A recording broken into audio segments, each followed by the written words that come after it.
Hola a todas y todos, bienvenidos. Esto es Revista Catarsis, periodismo sin censura. Hoy les voy a hablar de un tema que es bastante preocupante y sobre todo bastante vergonzoso. Esto lo he titulado La inocencia en la mira. Así que comencemos. Por décadas en Colombia hemos visto los casos aberrantes de tragedias violentas en donde las niñas y los niños se han convertido en el objetivo predilecto de personajes que los ven como presas fáciles para saciar sus despreciables deseos o solamente para causar daño a sus mamás o en otros casos a sus papás. Solo el 5% de los casos de agresión contra menores llega a un juicio. Recordemos en octubre de 2024 los casos de la niña Sofía Delgado de tan solo 12 años de edad y el niño Alexis Delgado de 2 añitos de edad. Estos dos menores, que no eran hermanos, pero que compartían el mismo apellido, dolorosamente compartieron un trágico final de sus vidas. La pequeña Sofía fue asesinada y descuartizada por el esposo de su mamá, Brian Schneider Campo, un sujeto que ya tenía antecedentes por abuso sexual, que fue capturado pero posteriormente dejado en libertad por vencimiento de términos. De igual manera, después fue recapturado y condenado.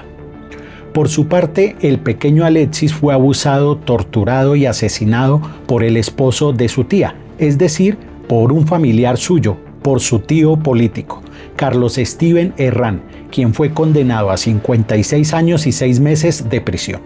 El Instituto Nacional de Medicina Legal registró que en el año 2024 se presentaron un poco más de 1.100 casos de homicidio donde las víctimas fueron menores entre los 0 y los 14 años de edad, siendo las ciudades con mayor casos Cali, Bogotá, Barranquilla y Quibdó.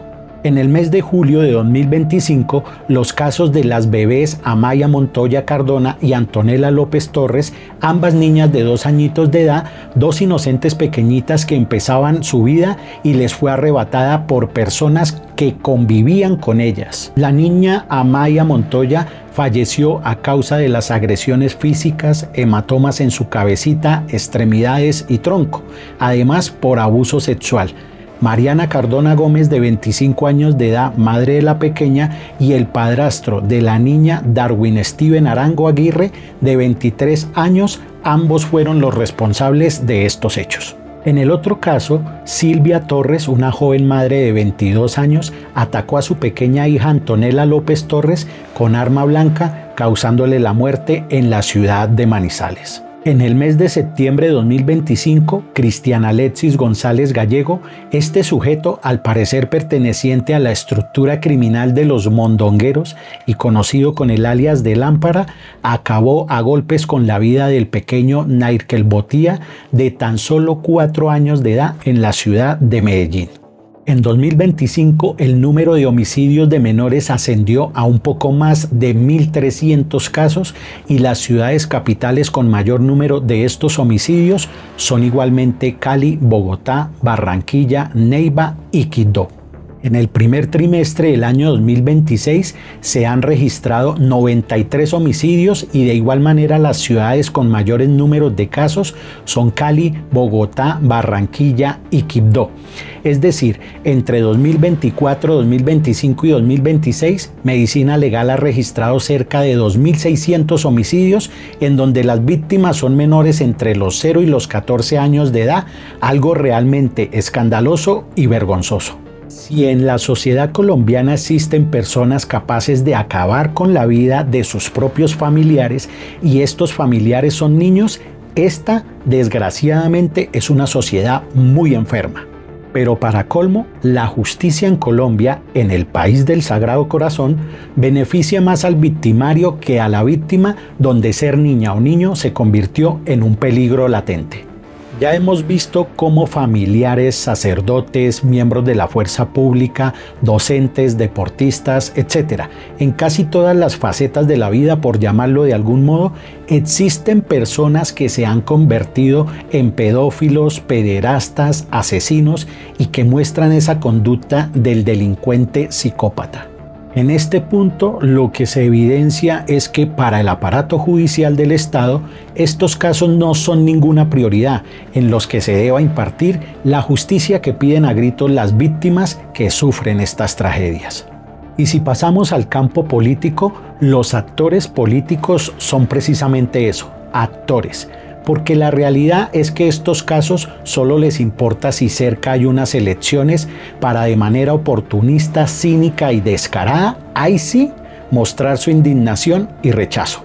Estos actores son personajes que en muchos casos se preocupan más por ser parte importante de los actos de corrupción y clientelismo o en algo que es muchísimo más vergonzoso, lo que ellos llaman debate. Se convierte en una triste y vacía conversación en la cual su mayor atención está puesta en cómo un contradictor se viste, en cómo camina, si está gordo, si usa zapatos de marca o lo que hemos visto recientemente, si está en compañía de una persona transgénero o si su contradictor político en plaza pública lee o no lee.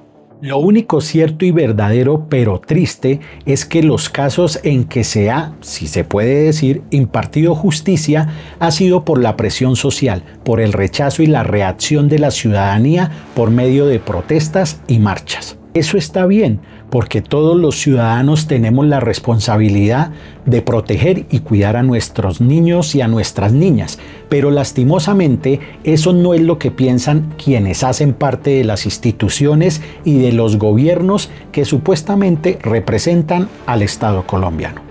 En la Constitución Política, en el artículo 44, está consagrado que los derechos de los niños prevalecen sobre los derechos de los demás y obliga a las instituciones y a los gobiernos a garantizar esos derechos. Pero allá en la Constitución eso suena muy bonito, porque en Colombia estamos muy lejos de cumplir con ese mandato constitucional.